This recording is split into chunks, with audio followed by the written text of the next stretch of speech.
Welcome to Dyscastia, a podcast for parents and teachers about the best way to support kids living with learning difficulties. I'm Michael Shanahan. And I'm Bill Hansberry. And today we're talking about what's changing in schools around reading. But before we start, we want to acknowledge that we're casting to you today from the traditional lands of the Kaurna people. And we would like to pay respects to their elders past, present and future, and acknowledge their deep connection to the land that we are on today. Michael? Absolutely.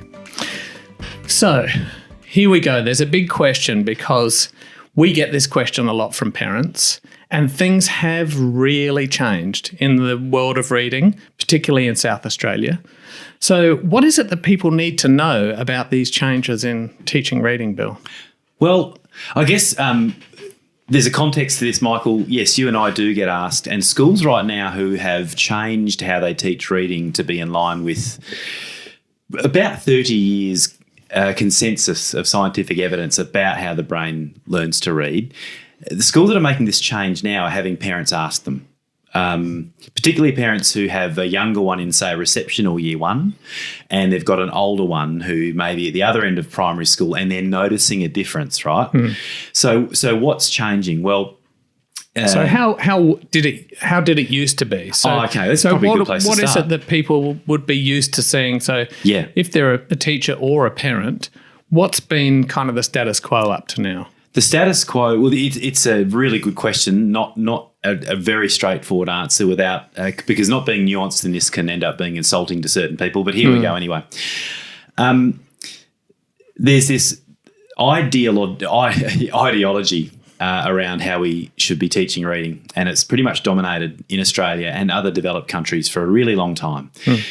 Some people call it whole language, some people call it whole words, some people call it balanced literacy, which was an attempt to balance out this other way based on whole words with phonics teaching, really structured, sequenced teaching of what we call the code, which letters match to which sounds. So in the 70s, 80s and well into the 90s, and in a lot of schools now in Australia, and some people will still argue most schools, the teaching of reading is based on this idea that children learn to read words by memorising whole words, right? And it harks back to basically knowing how children learn to speak. So we know that when kids are born, unless there's a language disorder evident, and there is for lots of kids, but for lots of kids there isn't. Unless there's a language issue, children learn to speak just by being around people who speak their native tongue. Yep. So there are regions in the brain ready and raring to learn language, spoken language, to understand it and to speak it and to make words. Okay, so that's natural. That is inbuilt. Yep. There is no hardware in the brain to learn to read, or for that matter, to learn to spell. Yeah, because it's like a technology, isn't it? That's a really good... We're not born knowing how to type on a keyboard. That's exactly right? So this is what some people refer to as biologically secondary knowledge. It's stuff that we've got to put in.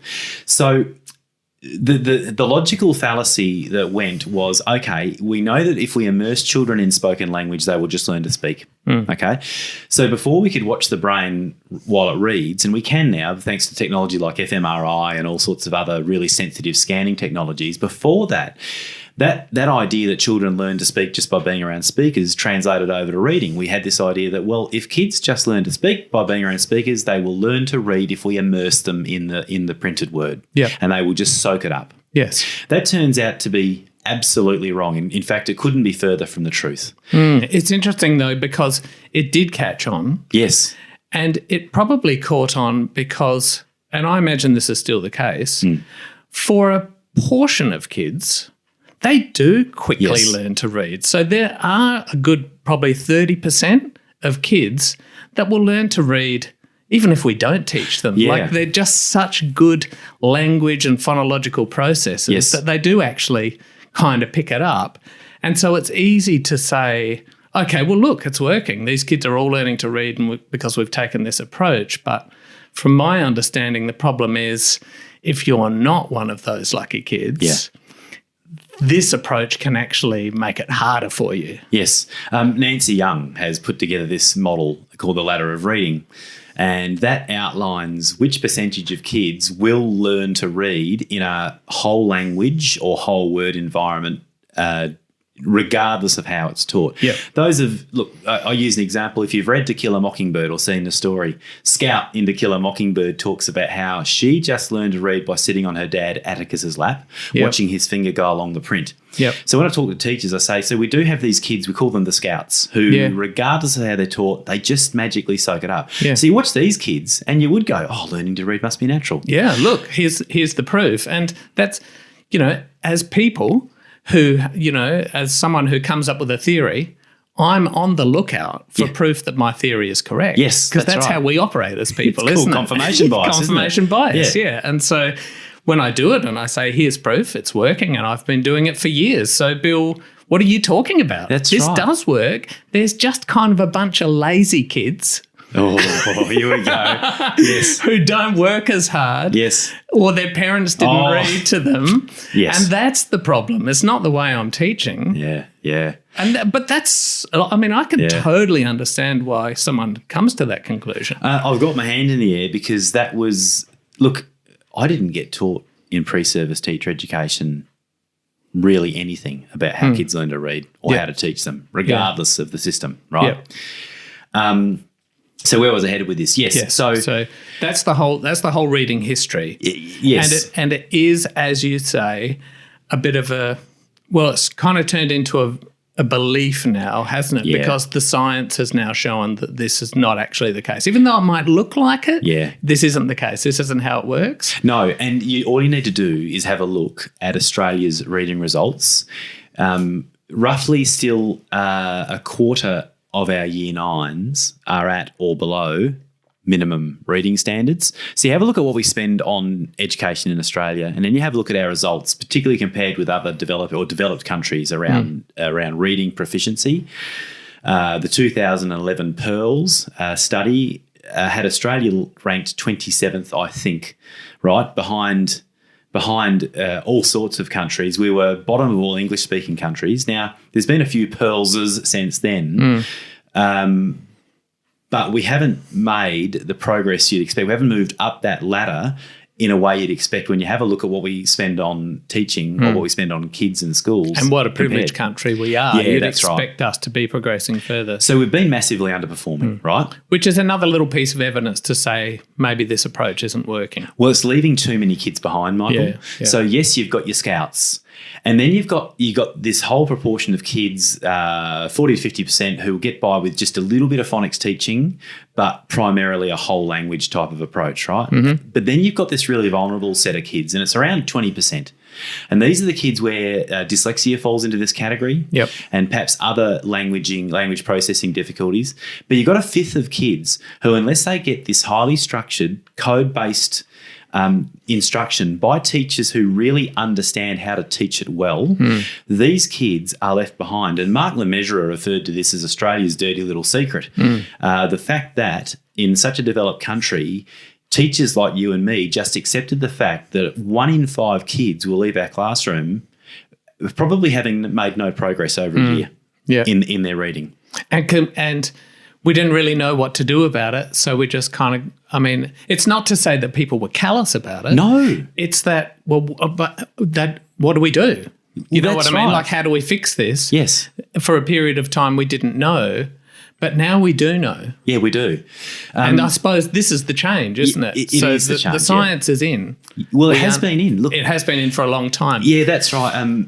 Now, this is not something that you can ever blame a single educator or even a school for, but education or teaching is notoriously slow for following research and being heavily driven by ideology. Yeah, we reckon ideas.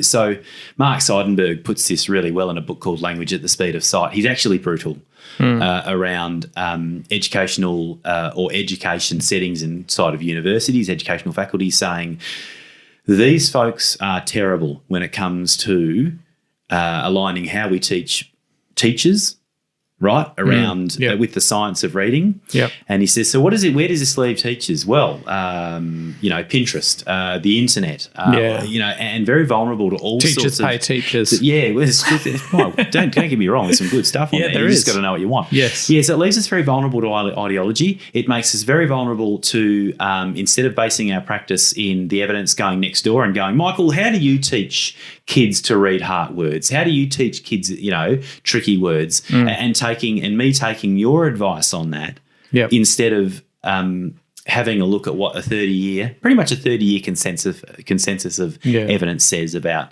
how to teach this, which captures most kids. Yeah. And because a lot of that information is fairly inaccessible because it's very academic and technical. Yes. And it actually takes a lot of time to wade through and try and understand it. You know what I mean? And a teacher's job is incredibly stressful and busy. How do you take the time out to do that? No teacher's got time to wade through journals, right? And the thing with reading research, it doesn't just come from one field. It comes from linguistics, cognitive psychology, neuroscience, right? To name a few. So there are many, many different types of periodicals which publish research on reading, right? Yeah. So there are these conduits. Yeah. So despite all this difficulty, so rather than blaming individuals, which we're not, this is a circumstance. This is a set of circumstances that have meant we haven't progressed as quickly as we could have and things haven't improved as well as they could have. But I think what you're saying now is that things are finally taking off and things are changing and we are starting to follow the science. And this is where it gets a little bit confusing, isn't it? Because getting back to where we started, parents and teachers might be noticing a shift in the landscape here. Yeah. And we're here to try and explain what's happening. That's right. But you kind of need that bit of history and context. You really do. So what's going on? Well, number one, let's talk about the type of reading material that's going home with littlies when they are first starting to learn at school, right? Yep. Once upon a time, these types of readers called levelled and predictable texts would go home. Now, Alison Clark has an excellent explainer on this. She's the Spellphabet lady from Victoria. Brilliant set of resources, fantastic website. The woman's a national treasure. She's great. I would encourage people to go and have a look at a YouTube clip called What's Wrong with Levelled and Predictable Texts, or it could be Predictable and Levelled Texts, but you'll find it. She explains it beautifully, doesn't she? So let's do this in a nutshell. We'll put that in the notes. So what was going home were readers with sentences which were not what we call phonically controlled. So the sentences made up of words which were made up of letters that had not been explicitly taught to kids in a classroom. So and quite difficult letter combinations. Yes, like boat. Yes, camel. Yeah. Now you might, a proficient reader will go, what's hard about boat and camel? Yeah. Well, you've got all the code. Yep. Right, you have all the mental equipment that's been taught to you to know that. You know them by sight. You know the O-A actually makes an O sound.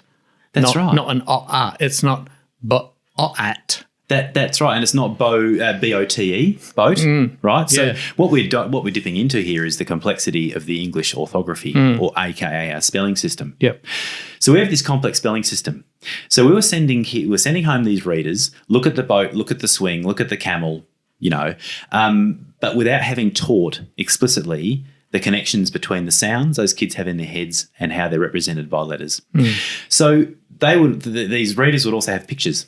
Yep. And they would have, as I alluded to, they would have this repetitive part of the sentence. Look at the boat, look at the camel, look at the swing. This is Lucy, this is Tom, for instance, right? I'm not reading from anything, I'm just pumping it out of my head. Yes. So what that would get kids doing is it made a lot of youngsters look as if they're reading. Yep. Because of that highly repetitive part of the sentence.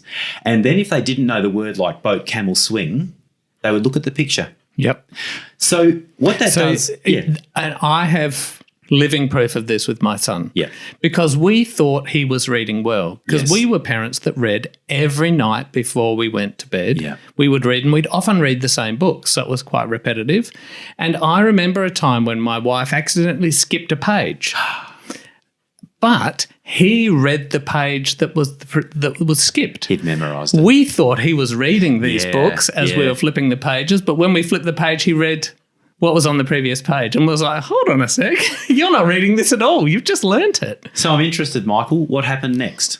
Well, that was one of the triggers where we went to speak to the school and say, hey, well, we went a little bit further and we started trialing him on just reading random pages, that he hadn't memorised and realised there was an issue here and went to speak to the school to say, we don't think he's actually reading. He's just memorising this stuff.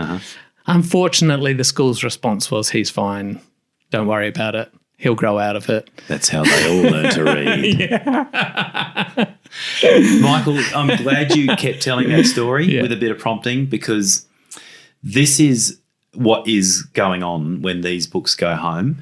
So what happens is, and what's been happening in all developed countries is, there's been this cohort of kids who have looked as if they're reading, but they're actually not, okay? They're using this approach called contextual guessing, or multi-cueing, or 3-cueing, which, by the way, was for a long time an accepted model. It looks like a Venn diagram of 3 overlapping circles that says proficient readers take cues from context, they take semantic cues, where's the word in a sentence, what is it doing, and the bottom one is phonic cues. But you see, the problem is in that Venn diagram, phonic is only 1/3 of it. The rest of it is basically guess.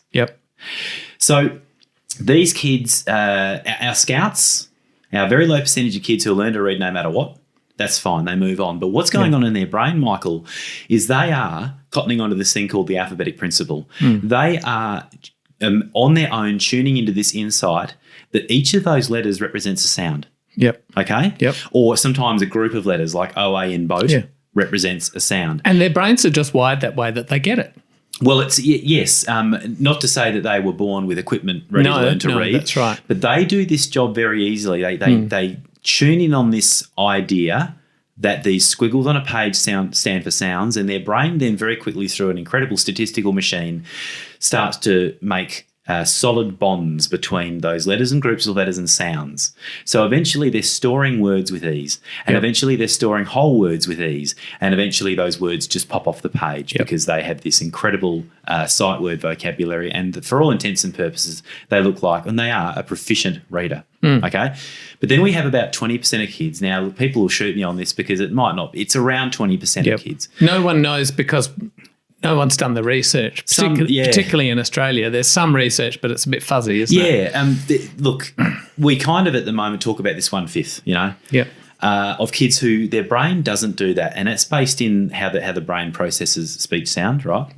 And if you want to know more about this, look into the importance of phonological awareness to orthographic mapping. Okay, this is where it'll take you. But there's this group of kids who don't get that insight. So what they're trying to do is store these words as pictures, or have attempts at these words based on the context, the words around it, or the picture. And so you get these, so these kids start making these lookalike errors, ghost for goat, horse for house, right? And teachers will be nodding their head right now because they see it all the time. Or the picture will be something, the word will be entirely different. The picture's a goat, the word's house, and the kid reads goat. Okay? This is not I see it every day. Yeah, you do. No, because we're both specialists in this field, Michael. Yes. So these kids rely heavily on guessing. And it is not reading, because that is not what a proficient reader does when they strike a word they don't know. Proficient readers fall back on what we call their phonic decoding, and they will very quickly sound it out based on their letter sound correspondences that they have stored in their head. So this is our issue. These kids trick us. They look like they're reading until about year 4. And the phenomenon is called the year 4 slump. It is well documented. And we finally find these kids out when they start reading more complex words, which will come with more complex reading material. Okay, words of 2, 3, 4 syllables with maybe some Latin and Greek kind of roots in them. And all of a sudden, the kids that aren't decoding, that aren't linking the sounds in their head to those letters or groups of letters, they are found out. And everyone scratches their head and goes, well, this kid looks as though they were reading. And what gets said to worried parents is, don't worry, it'll click. But it doesn't, because these kids they have not been taught in a way to give them the tools they need to progress from there. Yeah. And I've heard that year 4 slump described as kind of a transition from learning to read to reading to learn. And so while I'm learning to read, the guessing and those strategies that I've developed to fake the fact that I'm reading work. But now that I move into, okay, now here's a bit of text to read and you need to learn this on your own, and it's words that are unfamiliar that I haven't seen before. Yes. I go into a panic of I can't understand this. So the impact isn't just on their reading, but it's on all of their school performance, because now they don't have the skills to self-teach. That's right. They can't read a book or a textbook and understand it. That's and exactly so right. it's an even bigger impact than just on the reading. That's right, because all of a sudden there's this whole myriad of skills that have not automatized, right? Phonic decoding being one of them.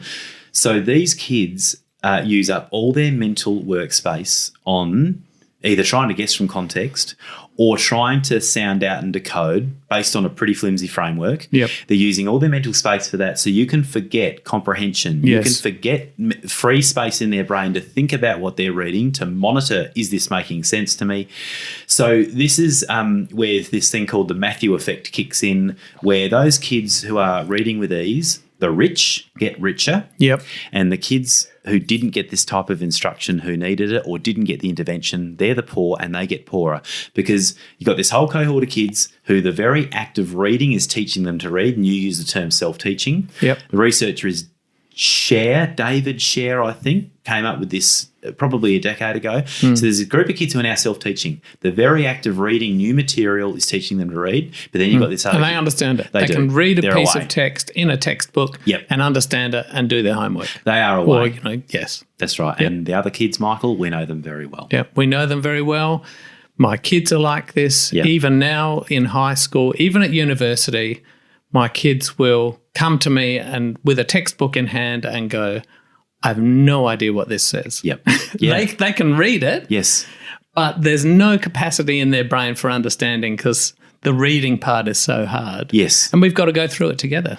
We only have limited workspace, Michael, in our brain, working memory. And if you've got a disorder, you're using everything around doing the letter sound matching stuff, because you don't have these words are not stored and your brain is just not giving them to you. It's hard work. And, well, actually today my daughter had a PDF that she had to read and she just couldn't read it. She tried 5 or 6 times and nothing was going in. Yep. So we set it up on her computer to read it to her. Yes. And she's as happy as Larry. Yep. The computer speaks it to her and now she totally gets it and understands it, because that capacity is freed up to just listen and understand. Absolutely. And there are, Michael, 3 in 10 adults will tell you. That's my experience. Yep. Every day. Yes. And these people are highly functioning members of our community. Yep. But I'll tell you this story. Yeah. Okay, so we have this older approach to teaching reading. Yes. That science has now shown has failed. Yes. Schools and institutions have been slow to change, but they are changing. We've had a history of these readers coming home that are levelled readers. Yes. Where kids, they have predictable pictures, predictable patterns and predictable words. So kids look like they're reading even if they're not. Yep. But now that's changed. And so whereas those levelled readers would have been coming home with kids, what's happening now? So now, what change can we see? Schools are now sending home a type of reader that we call phonically controlled or decodable or phonic readers, okay? So they come under these terms. And look, you explain this to anyone and they'll go, this makes perfect sense. So what happens now is a teacher may, in the first weeks of school, teach the letters SATPIN. We call it SATPIN, and it's a pretty good analogy for any controlled phonic sequence. So the letter S making S, A making A, T making T, P making P, I making I. So notice with the 2 vowels, the A and the I, where they're only teaching the short sound of them. Yep. So they get taught in the classroom, okay? Yep. And those letters are chosen because they give you a lot of flexibility because they're the most, well, some of the most used letters. That's right. I think S starts more words than any other letter in the English language. Those phonic progressions, because that's what they call it, were developed when people grabbed the most regularly used words or the words you see in most sight word lists, but really you're right. They are the letters and letter combinations that get kids reading as many words and spelling as many words as possible early on. Yeah, quickly. That's right. So the teachers taught Satpin. So what goes home? Readers that only contain words that can be spelled from those grapheme, phoneme, or letter sound associations. Yep. So that's the only way you get kids not guessing. Now, so the problem is with that, Michael, is a parent who had a kid who had the leveled and predictable text go home, looks at these and goes, understandably says, wow, well, isn't this a come down? Yeah. Because it's so hard to write a compelling story when you only have those letters to That's work with. right. And there's only a limited yes. number of words you can use. And if you ever tried to write a phonically controlled passage, boy, oh boy, that smacks you right between the eyes. It's hard work. The literary quality dies immediately. But hang on, this is a big criticism. This is one of the big criticisms, yeah. And all of a sudden, so a kid with Satpin is reading words like is, sit, sat, it, tin. So, you don't get war and peace out of those words, do you? Stand. No, you right. can't have stand. No, that's got an at in it. But you see, this is the only way we can get youngsters to trust grapheme, phoneme, or letter sound correspondences. And it gives them success, which is very important. Michael, I have never seen a child, particularly in our field, go, gee, I'm disappointed with the literary quality. This doesn't have much lexical depth, Michael. And because they know their reading. Yeah. And these are the very skills we have to encourage. Yeah, what you actually see is the smile growing on their face. Yeah. Because for many of them, they're reading for the first time. Yes. Now, so what are the criticisms of this, Michael? Number one, it looks far less sophisticated. Yep. Number two, parents go, well, look, the other part of this is developing kids' language, building new vocabulary. This won't do it. And you know what? They're dead right. Yeah. And the knockers of this approach have this concern.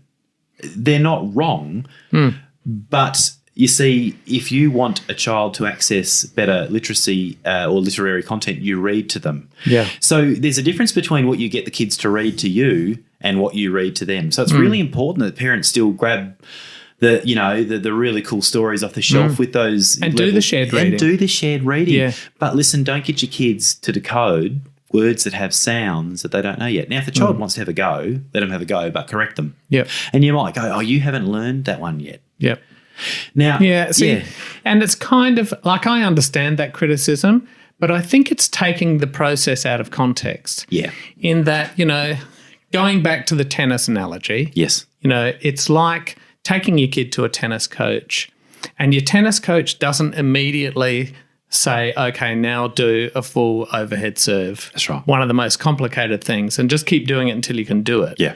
Actually, the first thing is how do you hold the racket? Correct. So this is the how do you hold the racket equivalent, isn't it? This is just like teaching the very basic skills. That's right. Because without these skills, without that proper racket grip, you're never going to be able to do a successful serve. So this isn't the end of the picture. No. This is just the very beginning of the code and how you understand it. And there is no doubt in the research, this is a consensus of evidence, right? And you don't get this in everything, but there is no doubt that this way of teaching teaches more kids to learn to read and spell, because I also have to add, the kids are also spelling with those, right? So this is the teaching of reading and spelling going together. This is what happens in this highly structured way of teaching. And the blending of sounds. That's right.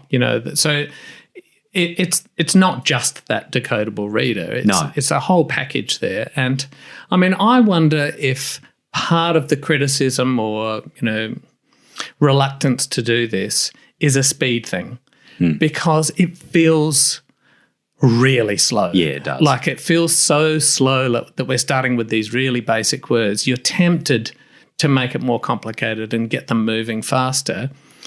But I'm always surprised, it feels really slow, but I'm always surprised how quickly following this, structured process, Yes. how quickly actually those letter sounds build up. They do. And it gets quite complicated fairly quickly. It's just these early stages that seem a bit, too restrictive, but it's not like that forever. No, it's that's just right. the very beginning. It is the very beginning. It's like slowly starting an engine, but it does build up very quickly because what happens is a student's got I and P. Very quickly, their brain will start to see an I and P and give them IP. Yep. Okay. And when SH is introduced, IP is already bonded. Yep. So they've got ship. Yes. And then we talk about suffixes and they've got ships. And then they've got shipping and shipment. And so what the brain is doing when we teach this way is bonding these sounds in the head, these sound combinations to combinations of letters, and things just build up. Yep. So look, I've really poorly started to explain a process called orthographic mapping or bonding, but this is what goes on and that's what makes it take off. Now, this captures far, far more kids. Yep. It leaves far fewer behind, but we have to acknowledge there are kids who will still need intervention. Yes. But schools that teach this way, to this tightly structured and sequenced method, have far less kids who need intervention. But that intervention isn't doing anything different. No. It's just giving them more time and more repetitions of the same thing because they need that to get it to stick. That's right, because of that subtle difference in the way their brain is dealing with sounds and being able to pull sounds apart. And you may need to address, with those kids where it's not working, you may need to go and address what position is your mouth in when you're making that sound. That's right. Because they may not even be making that sound. Because that's a tricky one to make. So if you can't make that sound, you can't hear it in a word, the whole thing gets muddy. So it does. The intervention isn't anything different. Yes. But it might just be breaking it down even further to even smaller skills that they might not have. Michael, I'm glad you went there because this all begins with sounds. Our alphabet, A through to Z, is a Phoenician alphabet. We have a spelling system that is based on linking sounds, speech sounds, to squiggles on a page, right? So when you think about it that way, what other way would you teach reading and spelling other than putting sounds and their connection to letters at the very middle of it? Yeah, exactly. It seems common sense. And understanding, and this is something that I don't think many kids understand, it's the sounds that come first.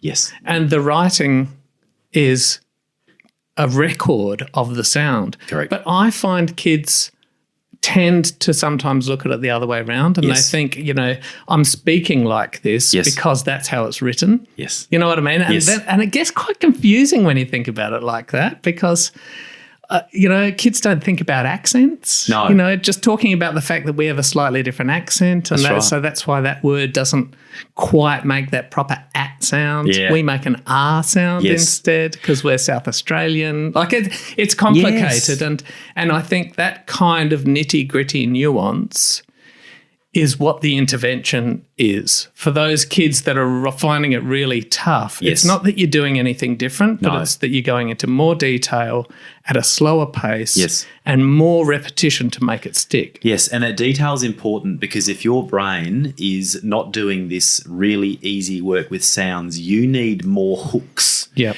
You need more concept to hang things on. So talking about the letter A making the sound R, in our system, we know that it'll probably do it in front of an S, an F or a TH, right? So like in bath or ask, okay? Yep. We teach our kids that, whereas other kids, our scouts who are flying along, just kind of statistically store that letter string and know A makes R there. Yeah, and for them it's just like, whatever, like I totally accept it and just get it and just automatically know that that's making an R sound there without necessarily having to think it through. That's right. So people might be listening and going, okay, so there is this highly detailed way of teaching. Do all of our kids need it? And are we slowing down our scouts if we teach it to all of them. Yeah. I really want to stress something, and it's a saying, but it's true. This type of teaching is helpful to all and harmful to none. Absolutely. So I'm working indirectly with a lot of schools who have implemented this phonological awareness training in their early years, and the structured synthetic phonics, this nothing left to chance. And boy, oh boy, these teachers had to go to work on their own knowledge around our spelling system and its rules and generalizations. Because most of them are probably scouts. Most of them are probably people who have ended up teaching because they find this stuff easy and love it. That's right. And they're experts at it. Yes. And so it's kind of hard for them to understand that someone could even struggle with it. Yeah, that's right. They say that gifted sports people can make the worst coaches, because it just came so naturally. You know? So yeah, you're right. So these schools are noticing when they look at their data, number one, they are picking up that vulnerable cohort of kids. Their results are much, much better. So it's doing no harm. It's doing no harm. It's also seeing the scouts develop faster as well. Oh, okay. So if you imagine a distribution, now I'm picturing in my mind a box plot. Now some of you know what a box plot is. You're holding your hands. I'm holding my box plot. So I've got my upper and my lower limits, and the whole thing everyone moves up. It picks up all kids. It makes our strong kids. So even the kids that are scouts and good improve. Yes, they do. They do. So I think we just need to forget that this is leaving our scouts behind. It is not. It is bringing depth, greater understanding about our system through the teaching of morphology, right, which comes in after the phonography, right, or the phonology, giving them far greater depth in how our language works. And these kids, their vocabularies explode. Nothing's left to chance, Michael. Yeah, absolutely. And in a classroom, when you're teaching in a classroom, in any classroom, you're catering for kids that are struggling and kids that are excelling. It's a broad spread. You give them extension exercises. Yes. So, yes, you introduce the basics to them, but if they're a scout and they're well beyond those basics, you can give them an extension exercise at the same time as giving something a little more intensive to the kids that need the support. So it's not totally vanilla delivery of the information to the group. There still can be variation within a class. There can be, which is now we're into differentiation, right? And I've got some views on this in my blog, and probably disagreed with by a lot. But this is why we have intervention, Michael. This is one of the reasons. There are kids who are going to need to be taught in a different setting at this different pace with these far more exposures and this far finer grained teaching, right? Yeah. And that'll have to happen out of a classroom. But you're right, they're still being taught the same code. And we can catch a lot of these kids up with an evidence-based intervention. Not all of them, Michael, but a lot more of them than we otherwise could. Yep. However, in these classrooms, we actually can teach the same content to the whole class. Yep. They will engage at different levels and may need to be assessed at different levels. But when we get this fundamental base teaching right, we don't have to be pitching to so many different levels in the first place. Now, differentiation is important, but I would argue that the current thrust on differentiation has come about because of pretty shoddy teaching earlier on, which has generated such a broad span of ability. Yep. So this ends up being a cyclical argument, doesn't it? Yeah. But look, that's just my take on this. There's a model of teaching called explicit direct instruction, which is a trademark type of teaching, which a lot of schools are picking up, and that argues that we shouldn't hold our kids who are a bit further behind away from the basic content, because if we teach it well enough in the beginning, we can teach them all a certain bit, but then branch out from there. Yeah, and that's what I was thinking of when I was describing it. I was thinking, yes, you deliver that piece of information. It's hard to think of an example, but, here's the chunk. We're doing the letter sound today. Yep. We all practice how to write it. Yes. We all practice how to make that sound. Yes. We might talk about voice and unvoiced and v. Yep. So everyone gets that chunk of information. Yes. It may be that the kids who find that more difficult have a worksheet or something that they're working on that focuses just on the sound because that's what they need to work on. Yep. But the kids who are the scouts and have just got it might now be reading a decodable reader with the letter in it straight away. So that's the kind of differentiation I'm thinking of. Not that you've got to teach something different, but you might have an extension activity for a kid that finds it easier. Yes, that's right. There's so many ways you can go with the letter F. You know, we can be teaching some kids that if we suffix a word like loaf that ends in ES, the F makes a V sound, right? There's also the rule about double F after a short vowel on the end of a one-syllable word, like buff or cuff. So just that simple consonant or that sound F with a consonant F has a number of layers and levels to it. But you're right, you can differentiate that way. But eventually we need to teach all of the kids those nuances. Everyone still needs to get the basic instruction. Right. Yeah. You still need to know how to hold a racket. That's a great analogy. You still need to be reminded, even a professional tennis player who's now serving double faults all the time, their experienced coach will come to them and say, hey, you've lost your grip. Yes. Your grip's shifted. Or your ball toss is not high enough. And they'll go, thank you. Yes. You know what I mean? It often does come down to the basics. You know, it does. You'll see professional athletes mouthing to themselves, watch the ball. Yep. Follow through. Yes, that's right. So, basically, in a nutshell, this is a style of teaching that leaves pretty much nothing to chance. It is a whole part whole type of teaching that says this is a skill. Proficient reading is made up of many sub-component parts. So let's have a look at what do you mean by whole part whole? Because that's an education term, isn't it? Well, it's you a and PE I know what term. it means. That's what I learned from. Me too. Yeah. It's actually a skill learning because apart from being a PE teacher, I spent some time doing train the trainer. So it was like training people to be trainers. Yes. And whole part whole is part of that just basic skill training package. Yes. Of this is how you teach someone a new skill. And it's basically you show them the whole skill. Yes. Then you show them the individual parts that are needed to make up that skill. That's right. They practice the individual parts. They put them back together as a whole. So it's whole part whole. When you said putting them back together, you will hear the term synthetic phonics. Yep. Okay, and I'm glad you said that because we are teaching these kids. You look at the word sit; its parts are s, it, right? We are teaching kids to synthesize. Yep. Those three letters and those three sounds together. So there's the whole part whole. Yes, that's right. The word sit and then the parts and then the whole. Some people would argue in structured synthetic phonics it's probably part, whole. If you want to be really But yes, it's this break it into its component parts and then synthesize them back together. Whole part whole might be categorized as analytic phonics, which is not as doesn't have the efficacy of structured synthetic, but analytics might say let's look at sit. Now only if we have to, let's break it into it. You know what I mean? Yeah. But it's really, I think structured synthetic phonics is probably better explained part whole. Yeah. So here are the individual things you need, and now here's how to put them together.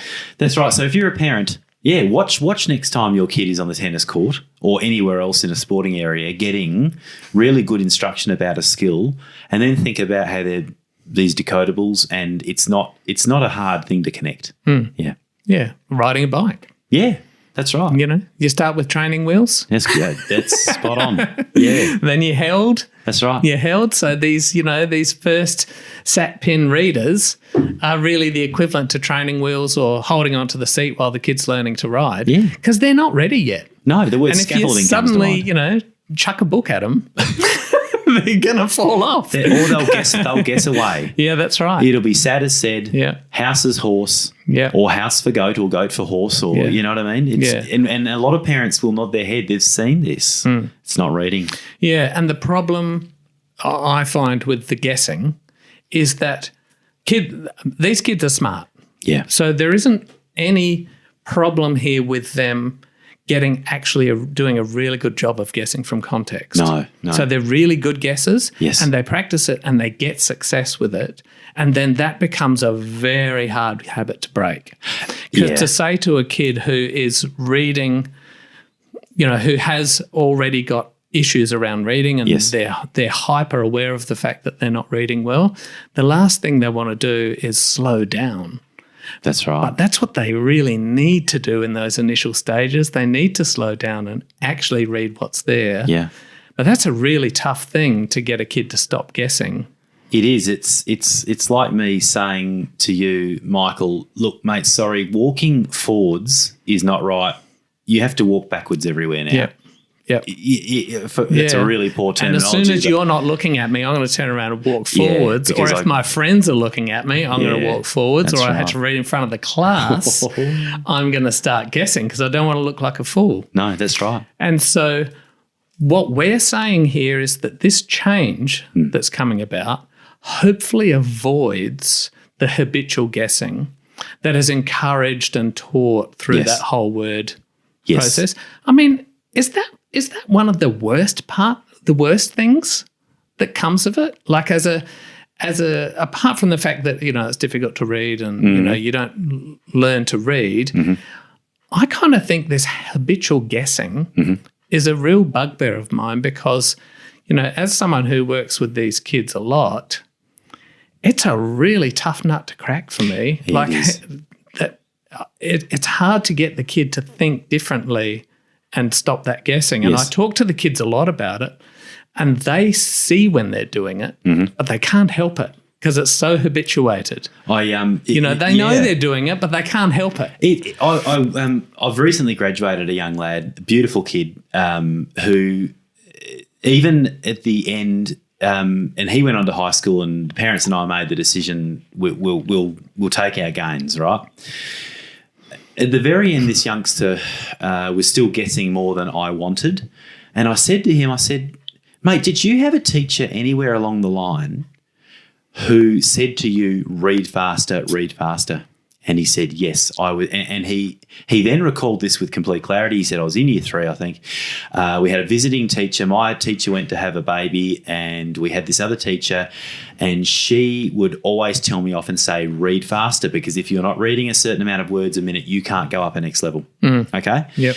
So, and that was incredibly hard to undo, that panicked horse for house, adding of is, quickly adding in words or taking out short function words to fit a context that you're building in your head that actually isn't in the print. Yep.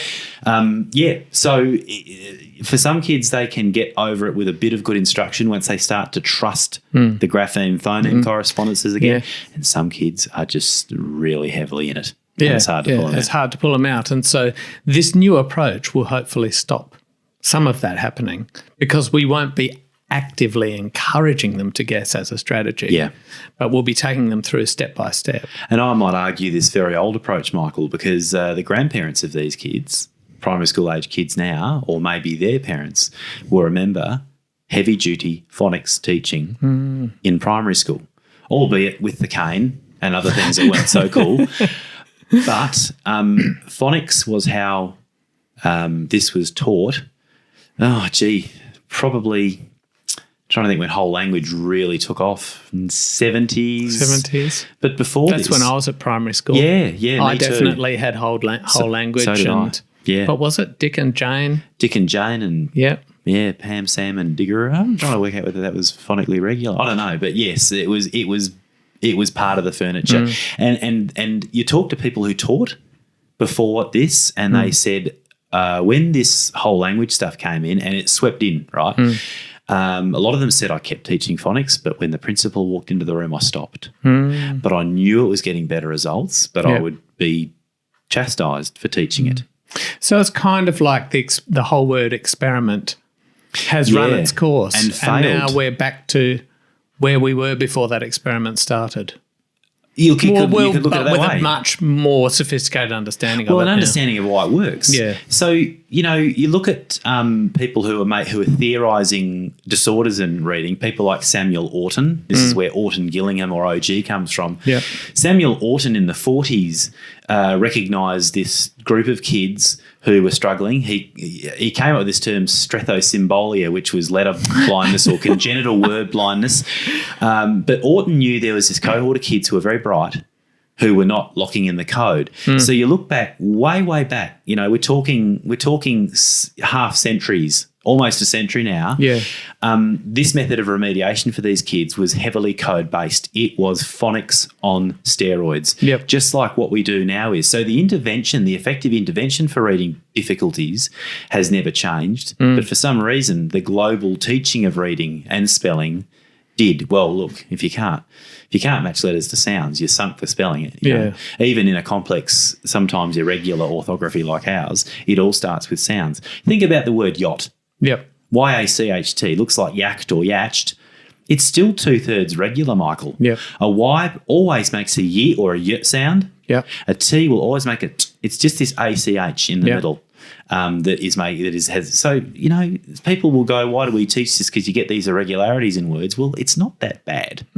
Yeah, that's right. It's really not that bad. And if you do understand the history of that, I find that actually gives kids who struggle a real hook.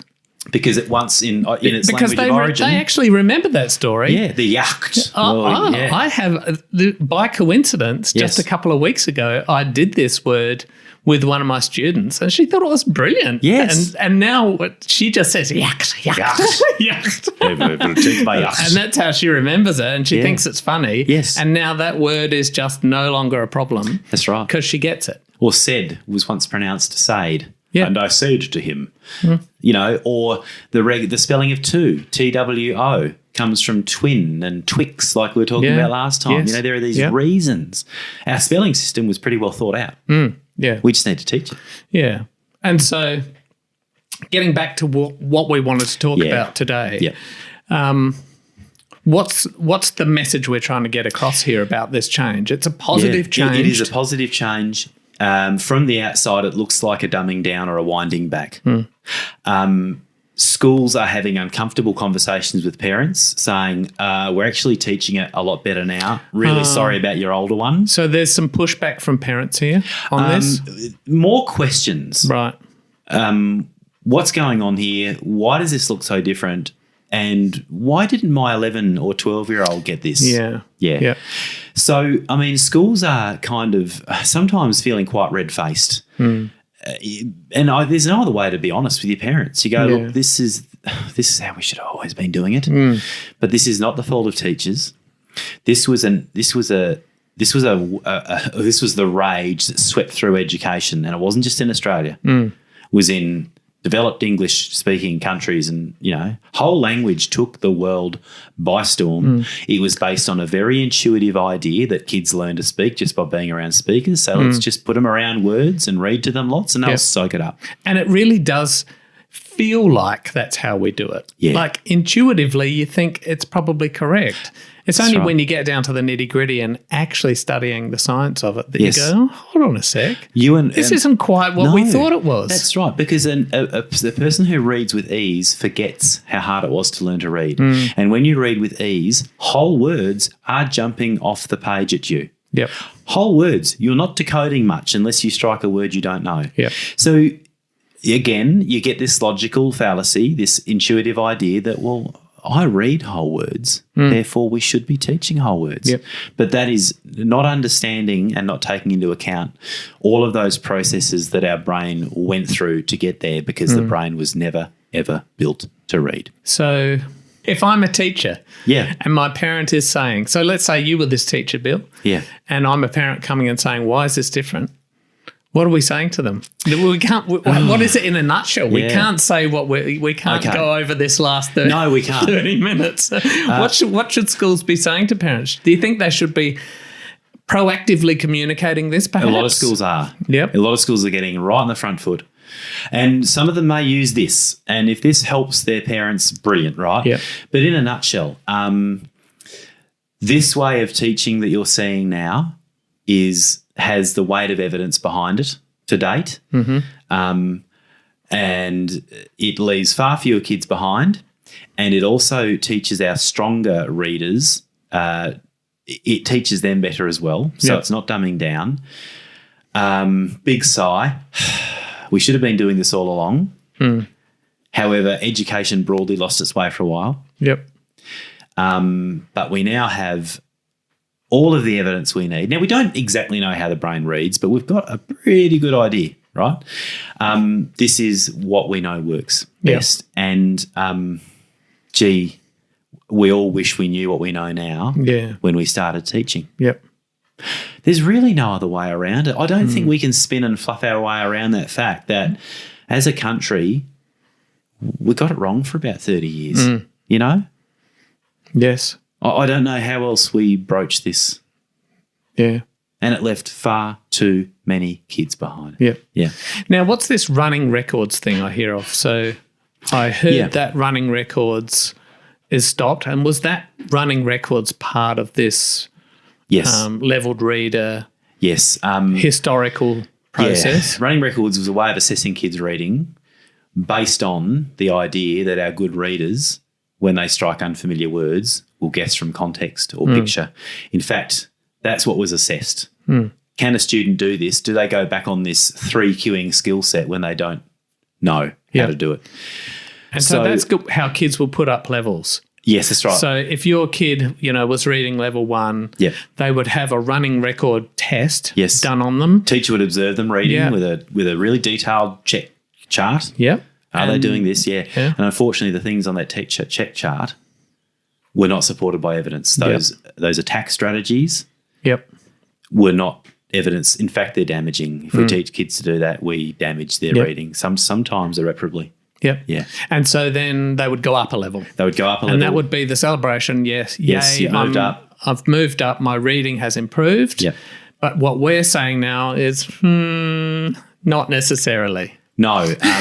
Again, our scouts, off they went. Yeah. But what their brain was doing was storing letter sound correspondences. They were mapping 1 out of 5 kids were not. Yep. Because all they had is the context, the picture, and they were the kids we were seeing in this year 4 slump. Yeah. Right? And it's too many. I think anyone listening would agree 1 in 5 kids who does not become a proficient reader by an adult, it's not good enough in a country like Australia. It just isn't. You know, I don't think anyone would argue, no matter where your kid sits on that spectrum of ableness to learn to read. Yeah. Yeah. And so what have we got as an alternative now? Because there's something quite nice as a parent to be told, hey, I've gone up 2 levels. Yeah. And I often have parents coming here to me and saying, hey, my kid went up a level. Yeah. And we congratulate them, because you don't want to poo-poo that. Yeah. What's that being replaced with now? As a parent, how do I know if my kid's doing better? What is it we should be celebrating? Yeah, growth in reading age. The problem with these levels, Michael, is they were assessment tools built into these programs. Okay, so they weren't what we really need to be doing when we assess a kid's reading or spelling or comprehension or whatever is we need to be using normed assessments where they have assessed the skills of literally tens of thousands of kids, put at a particular age, put ability on a bell curve, on a distribution. Yep. Right, worked out where the mean is. Yep. Worked out the standard deviations, and then we can assign reading ages to kids. We can say at chronological age 13, this kid is at reading age 13. They're going, well, we need these well constructed assessments that say your child is in this percentile. Yep. For their age, or is it this reading age? Percentiles clumsily convert to reading ages. They're not perfect, but that's really the only defensible way of giving feedback on a child's progression or progress. Not this small or no, sample program within program stuff, which basically sold programs, but wasted a lot of potential. Yeah, reinforcing itself. That's right. Along the way. That's right. Yes, a self-licking ice cream, Michael. The problem with those statistics and where we're talking bell curves and percentiles and so on is that most people probably have no idea what what you're talking about well, when that's you talk right. about that. And so it's like, as a parent, I go, I don't know, like, but how do I know if my kid's improving? Well, that's right. So what do you do with levels? You go, well, Michael's kid's on level whatever, and Charlotte's kid is on level whatever. My kid, so we're always doing this kind of measuring. But it's ineffective. It's damaging. And by the way, schools aren't going to be sharing data with.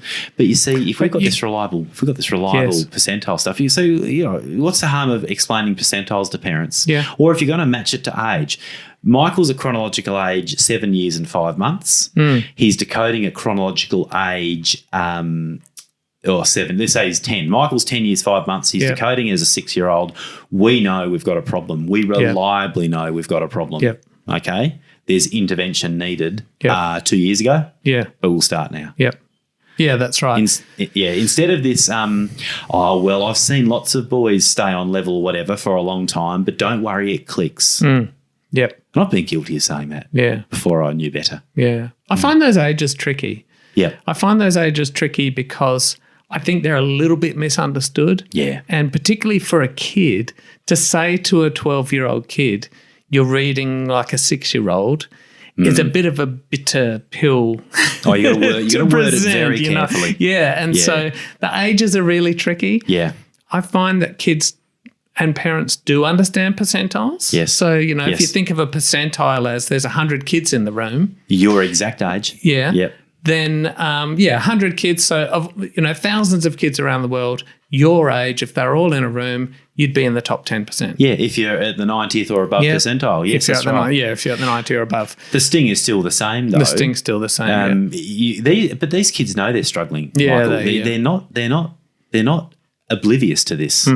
But if we do quantify it, even if it's hard in the beginning, then they see their progress, Michael. We start working with them and they see things start to shift. Yeah. In non-word your decoding. reading age has grown a year. That's right. In the last 6 months. That's right. For example. That's right. To be able to say that to a kid, they're thrilled. Because they're starting to move. Yeah. I had this one boy who came to me, he was, year 7, and I plotted it on a graph and I said, mate, this is what your primary school's been like. This is the flat line. Look what's happened in the last 6 months. Yep. Right? You just show it to them. Yes, yeah. Progress breeds motivation. Success builds success. But It is a little bit more complicated, isn't it? Yeah. Than just saying level 1, level 2, level 3. There's something very, what's the word when something's nice? Seductive. It's very seductive to just say, I've gone from level 1 to level 2. It's very gratifying. Yeah, it is, isn't it? It's so easy to understand and sounds so impressive. Sounds more impressive, That's right. Like, sounds more impressive than, you've gone from 25th percentile to 27th percentile. And who says science isn't sexy? Well, you're right, that is less sexy than you've just gone from level to level. Yeah. That's right. Yeah. You're 10 and now you're reading like a 6-year-old instead of a 5-year-old is not as impressive as, hey, you've jumped 2 levels. But we all have to be smarter than this, don't we? Yeah. Yeah. How have we gone, Michael? Do you think we've given enough of a background and a context to this change? I think so. I hope so. Yeah. Because it's a complicated thing. There's so much history that you need to understand. Yes. And there's so much emotion involved in it. Of course there is. Because these are our precious kids we're talking about here. Yeah. And reading is so important. And it's very difficult emotionally to give up on a way of teaching that you really are invested in. You really do believe from your own evidence that this works. And now someone's saying you need to change because science says this. That's right. That's a really hard mental shift. It is. And if you've been teaching this whole language balanced literacy way, you will rightly say, I have seen this work for a majority of kids. Yep. But when we pull that apart, and we realise it's 20% of kids who don't make adequate progress, roughly speaking. Yeah. We all agree that's not good enough. Yeah. So there's been an unconscious unawareness of the fact we could be doing so much better. Yeah. Or you could flip it on your head and say, if you were able to successfully teach kids using what we now know as a flawed method, imagine how brilliant you'll be Yeah. if you start teaching using science and evidence. The possibilities. You will go from being a great teacher to being an incredible teacher. Yeah. Because now all of a sudden you're actually teaching the way we know people learn to read. Yeah. Rather than saying, I've got to give up on something, you're not going to go backwards by taking this on, you're going to go forwards. And the bar has gone up so much. Michael, if I had a buck for every experienced early years primary teacher who has said to me, I never thought they could learn this fast. I never thought they would understand this as quickly.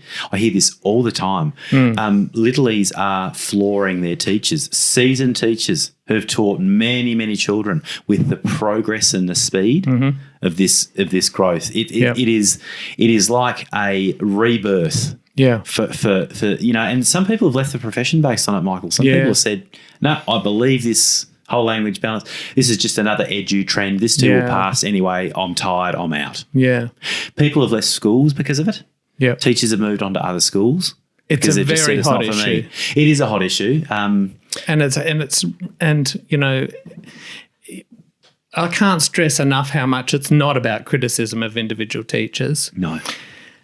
But I think having a positive view of it to say, yeah, you're going to become a better teacher by doing this. And, you were just saying how teachers have been amazed at the results they've got. Yeah. I see kids that are amazed by it. Yeah, So I sit with a kid and I show them something, say, like an open syllable or a closed syllable. Yeah. And the kid goes, why hasn't anyone ever told me this before? Oh, yes. And no one's explained why it's table and not tabble. They have a revelation that is a genuine oh, my God. Yeah. Suddenly you see the whole world of reading unravel for them and they go, this isn't completely random. I have those, there are moments you can kind of predict that that's going to happen during the program. Yeah. You can see with open and closed syllables is that first magical moment of oh my God. Yes. This is how it works. Yes. When you introduce suffix and kids go, it's a part of the word and it does this job. And teachers go, oh, now I can actually explain this. I don't just have to say, well, want and washing and swan and was and wasp are weird words. I can say to them, if you put an A after a W, the vast majority of times it's going to say the ot sound. This isn't random. Yeah, that's right. Yeah. And so it's both sides of the fence. It is. Get a positive result from it, like a big positive result. A huge positive result. A life-changing result. Yes. I see for kids. Yeah. From something as simple as teaching them a spelling rule. Yep. And they go, I can do this. I see groups of adults this delighted when I teach them some of this stuff. Yeah, that's right. Or I say, why did you put a K there and not a C? And the kid goes, because it's before an E. And they go, hey, I did it. I know how to do this. I had a kid just the other day do something like that, and they said to me, How did I know to just do that? Yeah. I think it might have been K in front of an E. And I said, because you've automatized it. All that hard work, you've locked it in, and that's what we're doing. Yeah. So, it's all positive. Yeah. This is the message I'd like to get across is I see so much online of people just attacking each other. Yes. It is turned into an us and them. Oh, we've gone tribal. It's gone tribal. And it's become personal attacks. Yeah. It's become, labeling people on both sides as dumb or stupid or, there's no hope for you because you're stuck in this ideology. But it's such good fun, Michael. No. But it's not helpful, you're right. But it's not helpful and it just makes the change we need harder. Yeah, because when people go to their corners, they shut their ears. Yeah. And they hold their hands over their eyes. Yeah. Yeah. No, you're right. It's look, it's been called the reading wars for a very good reason, what we're talking about. Yeah. And there's been people have rightly said we need to end this. But we also have to be really, really clear and candid about what way of teaching gets the best results. There's also been these straw man arguments. People on the whole language. Look, hang on. Let's be careful because I'm tribalising again. We all want kids to learn to read, and everyone, no matter where they sit on this, they all agree we want kids to learn to read as well as they can, as quickly as they can, and spell as well. Yep. We need to automatise all these processes as quickly as we can, so kids then have room for the higher order stuff. Yep. So we're all on the same page there, but yeah, we've poked fun at each other. People who are critics of synthetic phonics say this is boring. This is denying kids exposure to rich literature, and we're just making phonics robots. And the phonics side have said, well, you guys just think about higher level stuff, but willingly and knowingly leave all these kids behind, which isn't the case. But yes, there have been many shots fired. Yeah. Continuing to be, but we are making progress. We're getting there. South Australia introducing the phonics check was huge. It was a big moment. Big moment for us here in South Australia. Yep. Big moment for the country, I'd argue. We covered that with Dr. Sandra Marshall in the last podcast. But yeah, so we've got the phonics check. The running records are gone. They are going and gone, and it's not before time. Yep, and we are right here on the verge of the new old revolution in teaching reading. That's right. The stuff that the baby did get thrown out with the bathwater. Yeah. Alison Clark puts it beautifully. Phonics went out with the cane and milk at recess time. I'm not sure if she said the milk. But yes, in order to be progressive, and I'm doing air quotes, phonics was one of those things that was jettisoned as old hat. Yes, but we welcome it back with open arms. We do. Both kids and teachers. Yes. And it's a bright future, I think. Oh, yeah. And schools are seeing the results right now, Michael. Yes. Yeah. So we just have to all just kind of put up with this transition pain. Change is always difficult and stressful and always makes people anxious, me included. And angry and ashamed. Yes. And So we just have to kind of fight through that, knowing that it's for a greater good. Yeah. I think that's really well put. Yeah. Excellent. Thank you, Bill. Thank you, Michael. And thank you to everybody out there who's joined us today. Remember, you can visit discastia.com to get all the show notes and links to the resources and videos that we've mentioned in the episode. And you can subscribe to get notified whenever we release new episodes.